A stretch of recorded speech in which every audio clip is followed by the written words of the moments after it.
غیرته سور د خپل انګور سره دغه ناروا کار کړی دی او دغه انګور یې بیا په چړه هم وخوړې ده او وروسته بیا د کلو خلکو د خرڅه لیدلی دي او دغه بېغیرته سور بیا پولیسو ته حواله کړی دی.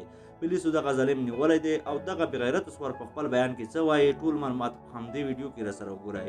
خو د ویډیو د شروع کېدو څخه وړاندې زموږ یادونه همدا وي چې زموږ چینل درسره سبسکرایب کړئ او ورسره څنګ کې د ګنټۍ نشان هم کلیک کړئ چې زموږ راتلونکي ویډیوګانې تر تاسو در ورسېږي.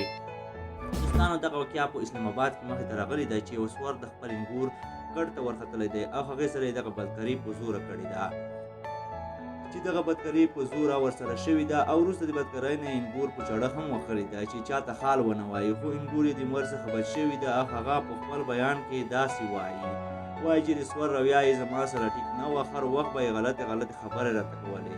خو همدې ورځ زما خاوند د کور څخه بیرون ووتو او وروسته زما سور کمرې ته راډننه شو او زما سره یې په زوره دغه بدکارۍ وکړه. ما چې هغې ته ډیسکا ورکړه هغې زه په چړه ووهلم او چیغې مې کړې او د کلي خلک راغلل او زه یې هسپتال ته یوړم او هغې پولیسو ته شکایت وکړو او پولیسو زما سور ګرفتار کړو. پولیسو په ځناور انسان نیولی دی او په خپل بیان کې داسې وایي. هغه وایي چې ما باندې شیطان دومره غلیب شوی و چې ما ته دا پته نه لګېده چې دا څوک ده. اما نه غوښتل چې زه یې داسې بدکاري د خپل انګور سره وکړم. زه په خپلو کړو باندې زیات پښیمانه یم، خو پولیسو ویلي دي چې هغې ته به ضرور سزا میلاویږي ځکه چې دغه کار د اسلام له چوکاټ څخه ناروا کار کړی دی او انګور خو د خپلې لور خاصیت لري. پولیس وایي چې دغه کس ته به د اسلام مطابق سزا میلاویږي.